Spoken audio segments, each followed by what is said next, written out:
ద్వితీయోపదేశకాండము 22వ అధ్యాయము. నీ సహోదరుని ఎద్దుగాని గొర్రెగాని త్రోవ తప్పిపోవుట చూచిన ఎడల నీవు వాటిని చూడనట్లు కన్నులు మూసికొనక అగత్యముగా వాటిని నీ సహోదరుని యొద్దకు మళ్లింపవలెను. నీ సహోదరుడు నీ దగ్గర లేకపోయిన ఎడలను నీవు అతని నెరుగకపోయిన ఎడలను దానిని నీ ఇంటికి తోలుకొని పోవలెను. నీ సహోదరుడు దాని వెదకుచూ వచ్చు వరకు అది నీ యొద్ద నుండవలెను. అప్పుడు అతనికి దాని మరలా అప్పగింపవలెను. అతని గాడిదను గూర్చియు వస్త్రమును గూర్చియు నీవు అలాగుననే చేయవలెను. నీ సహోదరుడు పోగొట్టుకొనినది ఏదైనను నీకు దొరకని ఎడల అతడు పోగొట్టుకొనిన దానిని గూర్చి అలాగుననే చేయవలెను. నీవు దానిని చూచి చూడనట్టుగా ఉండకూడదు. నీ సహోదరుని గాడిదగాని ఎద్దుగాని త్రోవలో పడియుండుట నీవు చూచిన ఎడల వాటిని చూడనట్లు కన్నులు మూసికొనక వాటిని లేవనెత్తుటకు అగత్యముగా సహాయం చేయవలెను. స్త్రీ పురుష వేషము వేసుకొనకూడదు. పురుషుడు స్త్రీ వేషమును ధరింపకూడదు. అలాగు చేయ వారందరూ నీ దేవుడైన యెహోవాకు హేయులు. గుడ్లైనను పిల్లలైనను గల పక్షిగూడు చెట్టు మీదనే గాని నేలమీదనే గాని త్రోవలోనే గాని నీకు కనబడిన ఎడల తల్లి ఆ పిల్లలనైనను ఆ గుడ్లనైనను పొదిగియున్న ఎడల పిల్లలతో కూడా తల్లిని తీసుకొనక నీకు మేలు కలుగునట్లును నీవు దీర్ఘాయుష్మంతుడవగునట్లును అగత్యముగా తల్లిని విడచి పిల్లలనే తీసుకొనవచ్చును.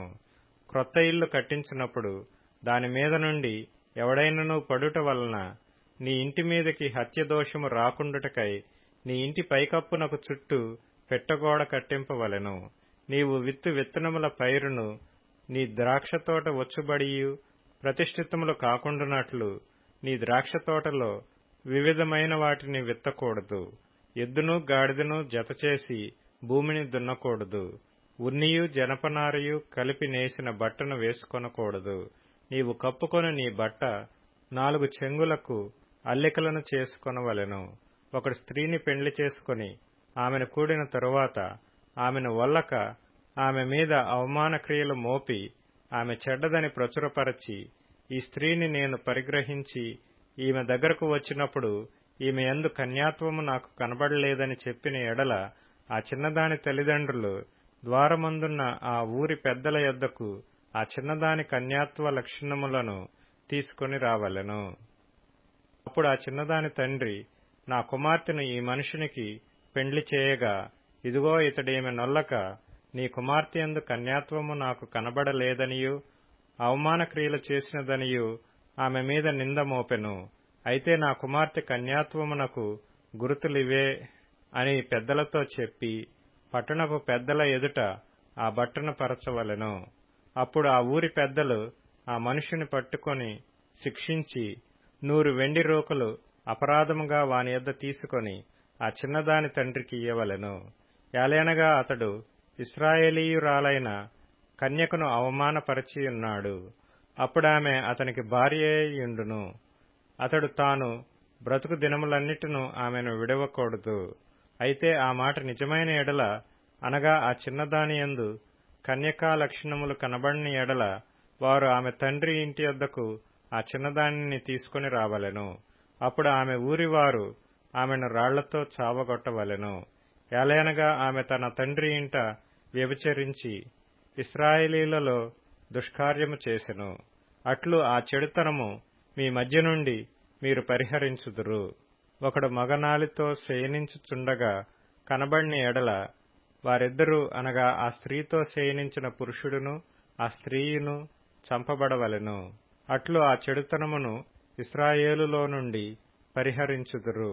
కన్యక అయిన చిన్నది ప్రదానము చేయబడిన తరువాత ఒకడు ఊరిలో ఆమెను కలుసుకొని ఆమెతో శయనించిన ఎడల ఆ ఊరి గవిని యొద్దకు వారిద్దరినీ తీసుకొని వచ్చి ఆ చిన్నది ఊరిలో కేకలు వేయకయున్నందున ఆమెను తన పొరుగువాని భార్యను అవమానపరిచినందున ఆ మనుష్యుని రాళ్లతో చావగొట్టవలెను. అట్లు ఆ చెడుతనమును మీలో నుండి పరిహరించుదురు. ఒకడు ప్రదానము చేయబడిన చిన్నదానిని పొలములో కలుసుకొనినప్పుడు ఆ మనుష్యుడు ఆమెను బలిమిని పట్టి ఆమెతో శయనించిన ఎడల ఆమెతో శయనించిన మనుష్యుడు మాత్రమే చావవలెను. ఆ చిన్నదానినేమియూ చేయకూడదు. ఆ చిన్నదాని యందు మరణపాత్రమైన పాపము లేదు. ఒకడు తన పొరుగువాని మీదికి లేచి ప్రాణహాని చేసినట్టే ఇది జరిగినది. అతడు ఆమెను పొలములో కలిసికొనగా ప్రదానము చేయబడిన ఆ చిన్నది కేకలు వేసినను ఆమెకు రక్షకుడు లేకపోయెను. ఒకడు ప్రదానము చేయబడని కన్యకయైన చిన్నదానిని కలిసికొని ఆమెను పట్టుకొని ఆమెతో శయనింపగా వారు కనబడిన ఎడల ఆమెతో శయనించినవాడు ఆ చిన్నదాని తండ్రికి 50 వెండి రూకలిచ్చి ఆమెను పెండ్లి చేసుకొనవలెను. అతడు ఆమెను అవమానపరచిన గనుక అతడు తాను బ్రతుకు దినములన్నిటిను ఆమెను విడిచిపెట్టకూడదు. ఎవడనూ తన తండ్రి భార్యను పరిగ్రహింపకూడదు. తన తండ్రి విప్పతగిన కోకను విప్పకూడదు.